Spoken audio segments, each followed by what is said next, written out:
አይምሮ ለመጠንቀቅ ብለን ነው አሜን የምንለው ምንጮው እንጂ በውስጣችን አሜን የሚለውን ማናምን እኮ አለ። አሜን የተለመደበት ዘመን ስለሆነ እግዚአብሔር ወደ እውነተኛው አሜን ያመጣቸዋል። ወደ እውነተኛው እልልታ ያመጣቸዋል። ወደ እውነተኛው መማረክ፣ ወደ እውነተኛው መሰቀት እግዚአብሔር ያመጣናል። አሜን ነው ወይ? ዛሬ ብዙ አሜኖች አሉ ግን የእውነት ያልሆኑ። እግዚአብሔር ግን እውነተኛ የሆነውን የእሱን ነገር ይገልጥና እውነተኛ የሆኑ አሜኖችን ከኛ ማፍለቅ ይጀምራል። የሚገርም ነገር ነው። ሌላኛው የምንመለከተው ነገር በዚህ ራእይ ልክ ደግሞ ተስበን ምን የምንልበት በዚህ ራእይ ልክ እኮ ነው። ሙሴ የሚገርመው የሚነዳውን ነገር ካየ ከተመለከተ በኋላ ምን አላለ? ሸሸው እንዴ? ሸሸ። ነገር ግን ወደሚነዳው ነገር ምን አለ? አስቡ። በጣም እኮ የሚያስፈራ ነገር። የሚገርማችሁ ነገር እግዚአብሔር በተፈጥሯዊ አእምሮ ሊያስፈራ የሚችለውን ነገር እንዳንፈራ ድፍረት ይሰጣል። አሜን ነው። ሊያስፈራ የሚችል ነገር የቁጥቋጦ ምን አለ ማለት የቁጥቋጦ መንደድ ቢኖር ምድረ በዳ ስለሆነ ሙቀት ስለሆነ በሙቀት አማካኝነት ተፈጠረ ይባልና እንደ ኖርማል ይታሰባል። ይሄ ግን ቁጥቋጦ በእሳቱ በቁጥቋጦ ላይ ሲነድ ምንም ነገር ባለማየቱ የሚያስደነግጥ ነገር ነው። ያልተለመደ ነገር ነው። ስለዚህ ባለመፍራት ባለመሳቀቅ ምን አለ ይውላችሁ የእግዚአብሔር ነገር የሚያሸሽ አይደለም። የእግዚአብሔር ነገር የሚያቀርብ ነው። ምክንያቱም እግዚአብሔር የሚገልጠውን ሁሉ የሚገልጠው ከእሳቱ ጋር አብሮ ምህረቱን፣ አብሮ ጸጋውን፣ አብሮ ፍቅሩን እንዳንፈራው፣ እንድንቀርበው፣ እንድንጠጋበት የሚያደርግበት አሰራር እግዚአብሔር። አሜን ነው። ስለዚህ ሙሴ ይሄ ሁኔታውን ለመመልከት መቅረቡን እግዚአብሔር ባየ ጊዜ ከቁጥቋጦ እሳት እግዚአብሔር ሙሴ ሙሴ ብሎ ምን አለው? ጠራው። አቤት እንሆ አለ። እግዚአብሔር በጣም የሚገርም አምላክ ነው።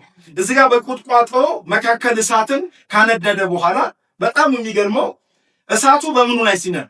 በቁጥቋጦ ላይ ሲነድ እግዚአብሔር ለሙሴ ያሳየው ፊልም አይደለም። የሚገርማችሁ ነገር እግዚአብሔር በዓላማ ነው ይህንን ያደረገው። አንዳንድ ጊዜ ድራማ የሚመስሉ ወይም ደግሞ ፊልም የሚመስሉ ብዙ መንፈሳዊ ልምምዶች አሉ።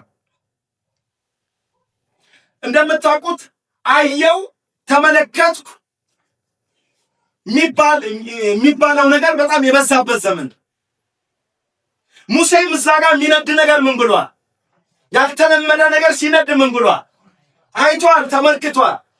ስለዚህ በቃ የሆነ የሚገርም አስማት የሆነ ነገር፣ ተአምር የሆነ ነገር፣ የሚገርም ነገር ሲነድ አየው ብሎ ብቻ ምንም አይለው እማያወራ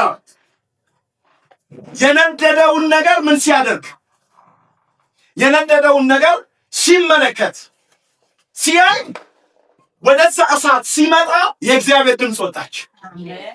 እስቲ አሜን በሉ። እስቲ አሜን በሉ። የሚገርማችሁ ነገር እግዚአብሔር የሆነን የሚያስገርም ነገር የሚያሳየን ለመገረም አይደለም። እግዚአብሔር ከማስገረም ያልፋል። እግዚአብሔር ከማስደነቅ ያልፋል። ብዙ ነገር በዚህ ምድር ላይ ያስገርማል፣ ያስደንቃል። የእግዚአብሔር ማስገረምና የእግዚአብሔር ማስደነቅ ግን ይለያል። የእግዚአብሔር ማስገረምና ማስደንገጥ ለውጥ አለበት፣ ፈውስ አለበት፣ አዲስ ነገር አለበት። የእግዚአብሔር ማስገረም የእግዚአብሔር ማስደነቅ ከጭብጨባ ያልፋል፣ ከአሜን ያልፋል፣ ከብዙ ልምምድ ያልፋል። ሙሴ የተገረመ ነው በዚህ በሚነደው እሳት። እግዚአብሔር ግን ዓላማው በሚነደው ነገር ላይ ሙሴ እንዲገረም አይደለም እግዚአብሔር የፈለገው። ሙሴ እግር መንገዱን ተገርሟል፣ ግን ሌላ አጀንዳ አለ፣ ግን ሌላ ድምፅ አለ፣ ግን ሌላ ተልእኮ አለ። እግዚአብሔር ዛሬ ከመገረም ፈቅ ወዳለ ህይወት ያስገባናል።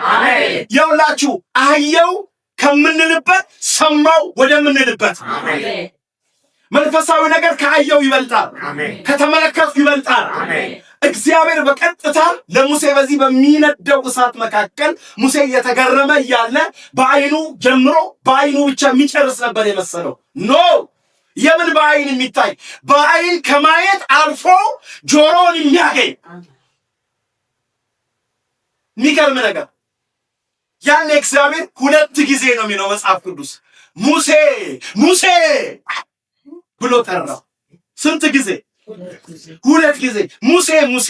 የሚገርማችሁ ይሄ እኮ የሚያስደነግጥ ነገር ኦልሬዲ ሙሴ የተረሳበት ዘመን ነው። እስራኤል ረስቶታል። ፈርዖን ረስቶታል። የተረሳ ሰው ነው። ዝና አጠገቡ ጋር የለም። የሚያቀው የለም። ያለው ምድረ በዳ ነው። ሊታወቅ በማይችልበት ዘመን ውስጥ ነው የገባው። ነገር ግን የማይታወቀውን የሚያውቅ እግዚአብሔር ዛሬ የምትታወቁ የማይመስላችሁ የኛ መታወቅ የተረጋገጠው ፖስተር ላይ በመለጠፋችን አይደለም። የኛ መታወቅ የተመሰረተው ብዙ ሰው ስለደወለልን አይደለም። ብዙ ሰው ስለፈለገን አይደለም። ብዙ ሰው የሚፈልገው ሰው የሆነ ዘመን አይፈልገው። ብዙ ሰው ሲጠራችሁ የነበረ የማትጠሩበት ዘመን ይመጣል። ትልቁ የህይወት አቅምና ጉልበት በሰው መጠራት አለመጠራት አይደለም። ትልቁ የህይወት ከፍታ በእግዚአብሔር ታውቆ መጠራት ብቻ ነው። እሺ አሜን በሉ። በቃ እግዚአብሔር ሙሴ ሙሴ ብሎ ጠራው። ለሙሴ እኮ የሚገርማችሁ የሆነ ሰው ሙሴ ብሎ ቢጠራው እኮ ለሱ ብርቅ የሆነበት ዘመን ነው።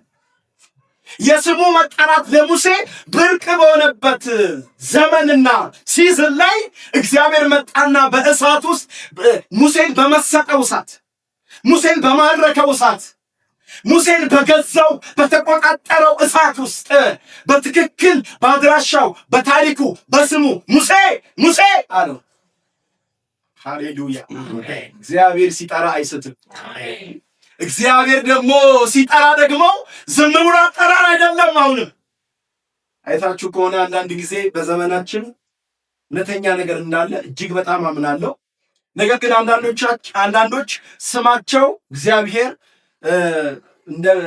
በሚጠቀምባቸው በሚመስሉ ነቢያቶቻችን በኩል ምናቸው ሲጠራ ስማቸው ሲጠራ በትክክል እግዚአብሔር አይኖቻቸውን የከፈተ የሚጠቀምባቸው ሰዎች እንዳሉ በጣም አምናለሁ። በዛው ልክ ደግሞ ሌላም የተሳሳተ ነገር ሊኖር እንደሚችልም አምናለሁ። ነገር ግን አንዳንድ ወገኖቻችን ግን ስማቸው ምን ሲጠራ ስማቸው በመጠራት ውስጥ ብቻ ሁሉ ነገር ያለቀ ይመስላቸዋል። አንዳንድ አገልጋዮቻችንም ደግሞ ስምህ ገሌ ነው አይደለ? አዎ ብሎ ይጨፍራል። በቃ ደህናዋል ይባላል። በቃ እግዚአብሔር ያውቀኛል በስሜ ጠራኝ። ነገሩ በስምህ ከተጠራ በኋላ ቀጣዩ ነገር ተነገረክ ወይ? ቀጣዩ ነገር ተነገረሽ ወይ ነው። ቀጣዩ ነገር ላይነገረኝ ስሜ ቢጠራ ምን ይሰራልኛል? ሰው እንደጠራኝ ነው የምቆጥረው። እግዚአብሔር በስማችን ሲጠራን መጨረሻውን ሊነግረን ነው። አሜን ነው ወይ? በትክክል እግዚአብሔር የሚጠራው ሰው መጨረሻውን ሊነግረው ነው እንጂ አያውቃለሁ እንተዋወቅ ጫወታ እግዚአብሔር ጋር የለም። እግዚአብሔር ሲጠራ ለዲንድ ፐርፐዝ ሙሴ አለው። ሙሴም ደግሞ አቤት እንሆኝ አለ። ራሱን አዘጋጅቶት ነበረ። ሙሴ ሲለው ለዚህ ድምፅማ አቤት ይገባል፣ ለዚህ ድምፅማ እነሆ ይገባል አለ። ምክንያቱም የሚያየው የሚመለከተው በዘመኑ በህይወቱ በፍጥረት ዓለም ታሪክ ታይቶ የማይታወቅ ነገር፣ ያልተደገመ ነገር፣ ሊደገም የማይችል ነገር። በቁጥቋጦው ላይ እሳት ይነዳል። ቁጥቋጦ ግን ምንም የማይቃጠልበት ይሄ ነገር ሙሴን የማረከ ሙሴን የገዛ ሙሴን በቃ ወደ ልዩ ነገር ውስጥ ባስገባው በዚህ አይቶት በማያውቀው ከእውቀቱ ውጪ ከልምምዱ ውጪ በሆነ ነገር ውስጥ ግን የሚጣራ ድምፅ መጣ። ዛሬ የሚጣራ ድምፅ አለ። በእያንዳንዱ የሚጣራ ድምፅ አለ። የሚጣራ ድምፅ አለ። ለለውጥ የሚጣራ ድምፅ አለ። ለተሐድሶ የሚጣራ ድምፅ አለ። አዲስ ነገር ውስጥ ለማስገባት የሚጣራ የእግዚአብሔር ድምፅ አለ። በትውልዱ ላይ አለ።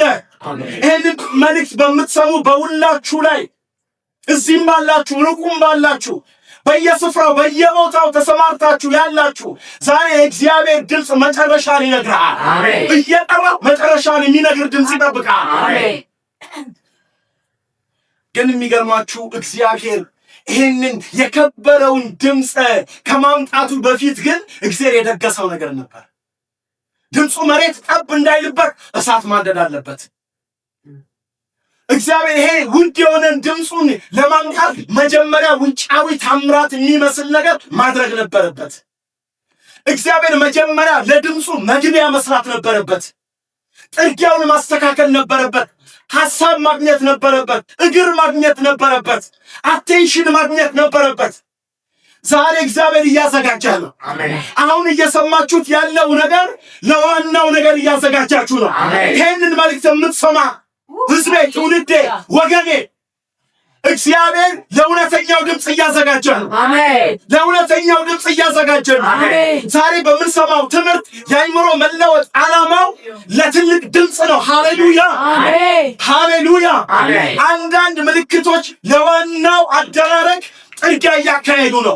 ገና ያልለመድነው እግዚአብሔር አለ። ገና ያልተለማመድነው እግዚአብሔር አለ።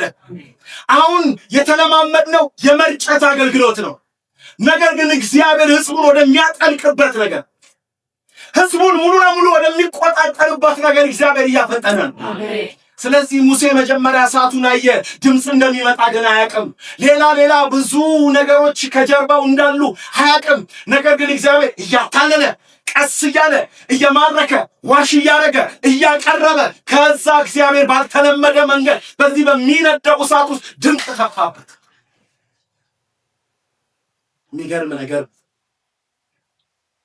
የሚገርም ነገር። ታዲያ ሙሴ ሲባል እግዚአብሔር ሁለቴ ሲጠራው ሙሴም በሁለት ቃላት ለዚህ ለሁለት ጊዜ ድምፁ ምላሽ ሰጠ። እግዚአብሔር ሁለቴ የጠራው እሱ ሁለቴም በሆነ ደስ በሚል መንገድ አወራ። የመጀመሪያው አቤት አለ። የሁለተኛው እነሆ አለ። አቤትና እነሆ እኮ ይለያያል። አቤትና እነሆ ይለያያል። አቤት ማለት ሰምቻለሁ፣ የጠራኸኝ ማን እንደሆንክ ጠርጥሬያለሁ። እነሆኝ የሚለው ደግሞ በቃ የምትለኝን ለማድረግ ራሴን ምን አድርጌያለሁ? ዝግጁ አድርጌያለሁ ነው እኮ። ዛሬ ለሚጣራ ለሚመጣልን መልእክት ራሳችንን ሬዲ እናድርግ። አሜን ነው። የሚገርማችሁ ቁጥር 5 ላይ የጌታ ቃል ሲናገር በዚህ ምዕራፍ 3 ቁጥር 5 ላይ ሲናገር እንዲህ ይላል፣ እግዚአብሔርም ወደዚህ እንዳትቀርብ ይህች የቆምህባት ምድር የተቀደሰች ስለሆነች ጫማህን ምን በል። ይህ የሲና ተራራ፣ ይህ የምድረ በዳው ቁጥቋጦ ስንትና ስንት እረኛ ነው ያለፈበት።